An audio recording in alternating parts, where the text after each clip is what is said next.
لله الحمد لله وكفى والصلاة والسلام على من لا نبي بعده أبدا أما بعد فأعوذ بالله من الشيطان الرجيم بسم الله الرحمن الرحيم قال الله تبارك وتعالى في القرآن المجيد والفرقان الحميد أذن للذين يقاتلون بأنهم ظلموا وإن الله على نصرهم لقدير وقال النبي صلى الله عليه وسلم المؤمن للمؤمن كالبنيان يشد بعضه بعضا رواه البخاری۔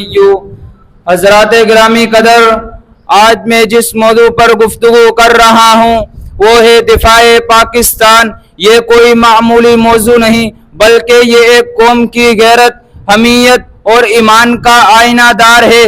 پاکستان صرف ایک زمین کا ٹکڑا نہیں بلکہ لاکھوں قربانیوں سے، شہداء کے خون سے، ماؤں کی دعاؤں سے اور بزرگوں کے خوابوں کا حسین امتزاج ہے۔ اللہ تعالیٰ نے قرآن میں ارشاد فرمایا وَأَعِدُّوا لَهُم مَّا اسْتَطَعْتُم مِّن قُوَّةٍ، اور ان کے مقابلے کے لیے ہر ممکن طاقت تیار رکھو۔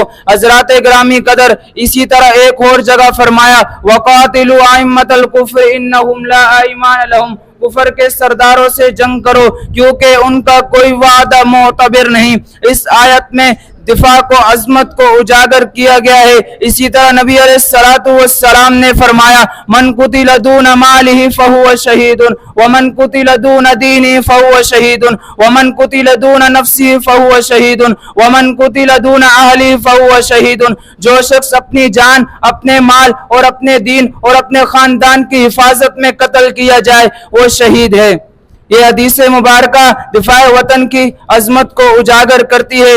اسی طرح رب کا قرآن اعلان کرتا ہے ان اللہ یحب الذین یقاتلون فی سبیلہ صفا کأنہم بنیان مرصوص، بے شک اللہ تعالیٰ ان لوگوں سے محبت کرتا ہے جو اس کے راستے میں سب بستہ ہو کر لڑتے ہیں گویا کہ وہ سیسہ پلائی ہوئی دیوار ہیں۔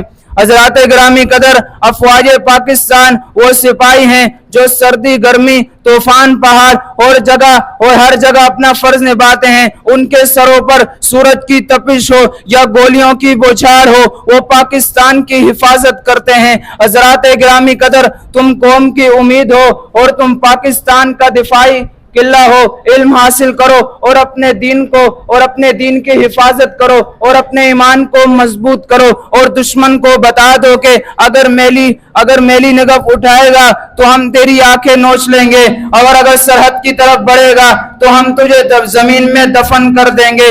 اسی طرح رب کا قرآن اعلان فرماتا ہے وَأَعِدُّوا لَهُم مَّا اسْتَطَعْتُم مِّن قُوَّةٍ وَمِن رِّبَاطِ الْخَيْلِ تُرْهِبُونَ بِهِ عَدُوَّ اللَّهِ وَعَدُوَّكُمْ، اور تم ان کے مقابلے کے لیے قوت سے اور گھوڑوں کی تیاری سے تاکہ تم تیار رکھو، گھوڑے بھی تیار رکھو تاکہ تم اپنے دشمنوں اور اللہ کے دشمنوں پر روب ڈال سکو۔